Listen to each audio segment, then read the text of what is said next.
Allegations that he used banned IVs before his last bout with Manny Pacquiao, Floyd Mayweather must now turn his focus to Andre Berto on Saturday night in Las Vegas.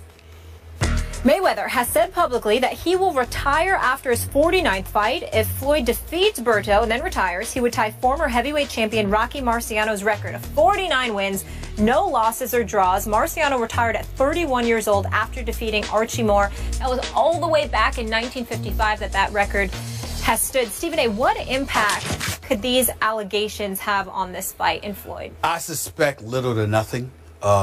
Floyd Money Mayweather is just entirely too experienced, and when the adversity hits him, he rises to the occasion inside that ring.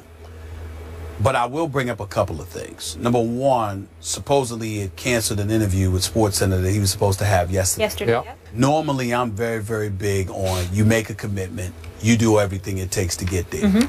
In this particular situation, I don't have a problem with it, because when you are a fighter and it's like on the eve of the fight, anything that distracts you, remember, it only takes a split second to get caught with the wrong punch and take you out of there. So anything, when it comes to fighters, I'm not talking about meaning him and SportsCenter or whatever. I'm saying that when it comes to a fighter, whether it be unboxing or the UFC or something like that, when your very life basically is on the line because you got to fight, you shut off all distractions. That's just me at that moment, meaning like on the eve of the fight. The other thing that I want to say is this. I don't believe Berto is going to win this fight. I think he's going to get schooled. I don't think he's on Mayweather's level. But I would like to keep in mind, Berto does have power, he does have speed, and he does not back up. He's coming. And so as a result of that, you get a puncher's chance in the sport of boxing. And I believe he has a puncher's chance, even though I don't think it's as much of a chance, because I don't expect Mayweather to get hit, to be quite honest with you. Having said all of that, I do not believe Mayweather is going to retire. I do believe he will fight this fight. He will announce his retirement, obviously, and say it was great and he's not going to miss it. And then he will wait to see what happens with Cotto and Canelo Alvarez on November 21st, I believe. And after that, what Pacquiao does. And then he'll make a decision about getting another $100 to $200 million down the road about a year from now. In the end, what it comes down to is that he's gotten a bit slower, just a touch. He's got hit against Sugar Shane, got hit against Madonna. And so as a result of that, even though you surmise that this ain't going to be a distraction because he's too experienced and too much of a veteran, you never know, because we're talking about a split second where something could happen. So I'm keeping my eyes on this, because I think regardless of how they want to act, this report stung them just a little bit, more so than other things in the past. This is not the first time something like this has been mentioned. It's the first time it's gotten to this point. And I think that is categorically and emphatic as Leonard Ellaby was in denying to me personally that this is bogus, there's no truth to it whatsoever, this is much about nothing, this is a bunch of nonsense. At the end of the day, that doesn't mean they're not irritated. It doesn't mean they're not disgusted. And you never know how that can affect somebody just 48 hours later. You know, when you first started talking, I thought you were just kind of hyping the fight, like giving people a reason to watch it because one punch could catch him.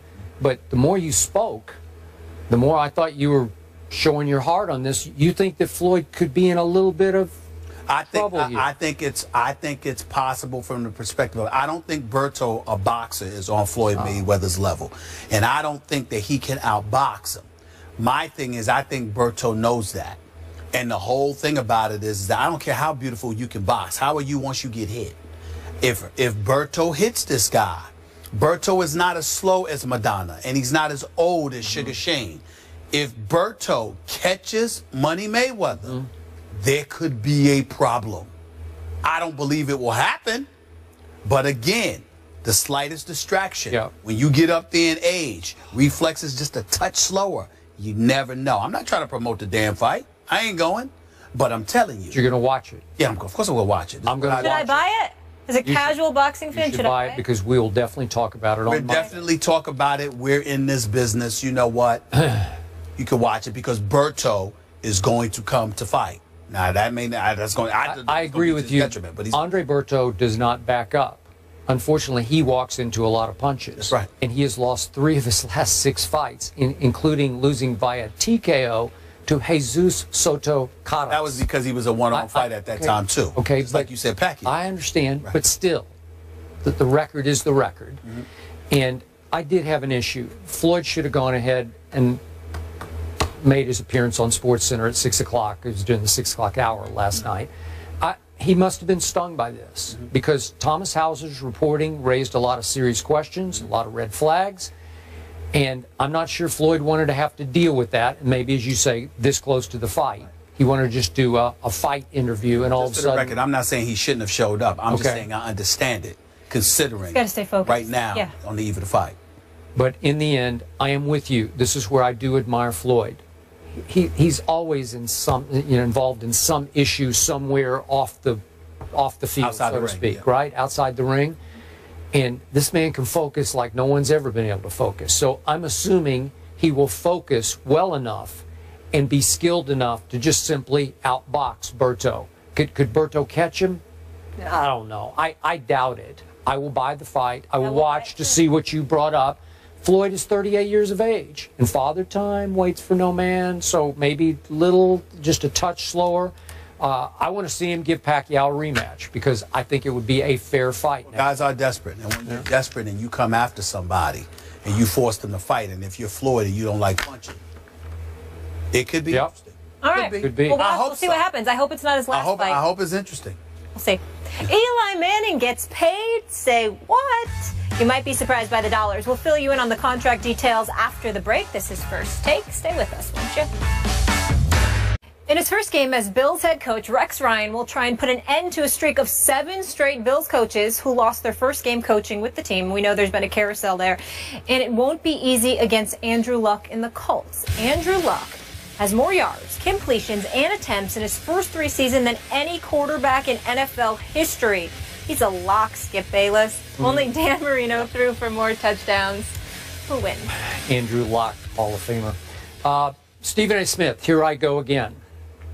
Another home underdog. Indy minus 2.5 points at Buffalo. And I'm going with another upset that really in a few weeks won't seem like that big of upset. I'm saying that Buffalo is going to be a wild card team in the AFC, finishing second in this division to New England. And I'm going to say that with Rex just electrifying that community, as we saw when we visited up there, that stadium is going to be rocking at kickoff this Sunday for the new era to begin. And maybe I drank too much of the Buffalo Kool-Aid when we went up there for our first visit to our first camp. But I love this football team, and I'm shocked that Rex had the wisdom and the foresight to give Tyrod Taylor a shot here because he can play. I believe in it. It's his first start in the 5 years he's been in the league, but I loved him in the preseason game that we got to see him in. And this offense has been explosive throughout the preseason. Obviously with Sammy Watkins and Percy Harvin and Robert Woods and LaShawn McCoy. And I think LaShawn's going to be fairly healthy, they say, for this opener. They threw in Richie Incognito on that offensive line. I'm not a fan of his as a guy, but as a player, he can play. And that defense, it is loaded. They don't have Marcel Darius for week 1. They'll have him going forward. But, my God, that secondary is so deep. And Jerry Hughes and Mario Williams, and my God. It just, everywhere I looked on that practice field that day we looked over our shoulder at their practice, I saw talent. Yep. I saw a really good football team with big question mark at quarterback. But I think Tyrod's going to have a very good year for them, and I think it starts against Andrew Luck, whose team, I'm not saying Andrew Luck is overrated, but that team is being overrated. You got them going all the way to the Super Bowl. I just don't think they're that good. I don't see it, and I think they're going to get off to a rough start at Buffalo. I got Buffalo winning 28-24. Remember at camp, Jim Kelly said Tyrod Taylor. He did. I was a little surprised when he told us that for quarterback competition, but he said, don't rule him out. During training camp. What I would, I'm sorry, Skip. Yeah. Yeah, here we go. They don't have a quarterback. So why is it such a shock that Tyrod? I mean, my God. Because EJ Manuel, EJ Manuel or Matt Castle. Oh my Lord, somebody has been picked over there. Please, both of them. I mean, both of them. I mean, they both lucky to be in uniform the way they've been playing. Even though EJ Manuel had a couple, at least one good preseason game. Here's the reality. Skip Bayless. If you pick enough teams that are the home underdogs, you're gonna get one right. So I think I'm going to get every one of them right. We'll see on Monday, won't we? But I got news for you. I don't always pick home underdogs. I like these. I'm just talking about today. But when I do, I win. This weekend. That's all I'm talking about. We're talking about last year's Open. I'm talking about now. Okay? Stay with me. With that being said, Skip Bayless, I'm going to agree with you. Ooh. I believe the Indianapolis Colts are going to lose this game. Hey. Hear that, people? Because here's what, first of all, the defense is big time. And we all know that it was big. First of all, they were 9-7 last year. And they were a pretty damn good defense. With Hughes, with Mario Williams, with Marcel Derrick, with all, I mean, they had a crew, okay? And then you Gilmore and Cersei and those ones. Listen, they have a crew. But here's the thing. Now you got Rex Ryan, who we all know from a defensive perspective is a genius. He really is. I don't use that word very often, but I give you genius. That's right. So here's the deal. When you look at that, what is Indianapolis supposed to be doing to offset that? You still got Andrew Luck. You don't have Reggie Wayne anymore. T.Y. Hilton is no joke. No. You got Fleener and Allen there at the tight end spots. I get that. Frank Gore is supposed to be the X factor. Yeah. Against any other defense than this or the Jets, you got me, or Seattle. But the fact that this game is against Buffalo on their home turf, the beginning of the Rex Ryan era, I don't see you being able to run the football effectively on them. I just don't see that. So now we get to the Bills on the offensive side of the ball. The momentum, the crowd, etc. With a guy like LaShawn McCoy there, with Sammy Watkins there. You got Tyrod Taylor who can make plays with his feet. I think he throws it pretty well, too. But I'm not saying. Okay. I'm saying the fact that you are a dual threat resonates with me. Because I think in a game like this, you're going to have to use your feet in order to be successful. I think the combination of all of that built off of the momentum of their defense, which finds a way to somewhat neutralize Indianapolis, I think is right for an upset. The last point I want to make was this. This is the biggest reason why I think Indianapolis is going to lose this game. And I hope I'm wrong. You know, even I'm not saying I hope because I don't care who wins the game today, this weekend. But I will tell you this. I don't trust Indy yet. One of the biggest things about, even though I think talent-wise they can go to the Super Bowl, what I want to see from Indy is them walking into an environment like this for opening day and showing up. They're the type of team on their home turf they'll win, and the next week you can't even recognize them on the road. I want to see them respond to that. I got to see it to believe it. And until I do, I'm going to give Buffalo the edge in this one. I think Buffalo's going to win this game 24-23. Okay. Can you see Buffalo winning a wild card? No, I got the Jets going to the wild card. Do you really? Oh, that's bold. I got the Jets. Is LaShawn starting? I thought he's a little bit banged up. Do we know? They say he's a little bit banged up, but he says he will be ready for week one. He says he will be ready for week one. That'll be important. But they haven't said it. All right. You guys want to talk a little boxing? Why Having not? so much fun with NFL. But Mayweather, it's his last fight of his storied career this Saturday. That's what he's telling us. Will the recent allegations have any impact on the outcome? That is next.